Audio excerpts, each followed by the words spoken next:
Our first pick is my favourite game of the weekend, and it's 4th place Newcastle playing host to 5th place Chelsea. And Newcastle, they picked up a point on the road in their last match against Brighton.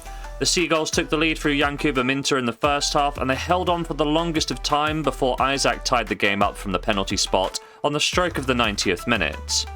Speaking of penalties, Newcastle fans were frustrated a number of times as VAR did rule out 2 more penalty awards in the 59th minute and the 72nd minute. And perhaps, on a different day, Isaac would have had a chance at a hat-trick from the spot. Alas, Newcastle picked up 1 point in their 1-1 draw. In terms of form, that result does mean that Newcastle's form has been very mixed of late. 1 win, 1 loss and 1 draw in the last 3 Premier League matches, resulting in them slipping from 3rd place down to 4th place in recent game weeks. They host a Chelsea side who were the first of 4 teams this season to give Liverpool a guard of honour, ahead of their match at the weekend. But after the ceremony is where the respect stopped. Chelsea brought the game to the newly crowned champions, and this was captured nicely by Enzo Fernandez making the breakthrough after just 3 minutes. Taking a look at the numbers, despite the Reds holding more of the ball, it was Chelsea who dominated the game statistically, so perhaps it was no shock when they made it 2-0, although this was very much due to a Quansah mistake. Virgil van Dijk managed to convert a header from a corner late on in the game to give Liverpool fans something to smile about, but those smiles were wiped off the Scouser faces when Palmer tucked away a late penalty, with the final scores ending 3-1 to Chelsea.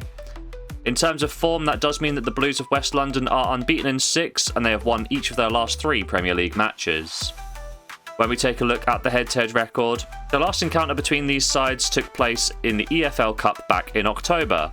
Newcastle won out 2-0 with Isaac opening the scorings, followed by a Disasi own goal, with both goals coming in a 3-minute span to end the game. And that's how the match would finish. This result for Newcastle broke a brief 2-game winning streak for Chelsea over the Toon. My prediction for today's game is that coming into this one, we are really going down to the wire for these European spots. 3rd through 6th are separated by less than 3 points. So there's still a lot to play for late in the game, although we already know the champion and the relegated sides. However, with such a mixed recent head-to-head form, I do struggle to pick a side in this one, and I do think we're in for a lot of goals. Newcastle have seen over 2.5 goals in 6 of their last 7 Premier League matches, with Brighton being the only exception. They've also seen over 2.5 goals in each of the last 11 matches played at St James's Park. Whereas Chelsea, they've seen 3 of the last 4 Premier League games see over 2.5 goals, and in 4 of their last 6 away matches. When we take a look at the head-to-head records, the last encounter did finish 2-0, but that was in the EFL Cup. But each of the last 3 Premier League encounters have seen over 2.5 goals. Therefore, I'm going to back over 2.5 goals for a full stake here in bet number 1.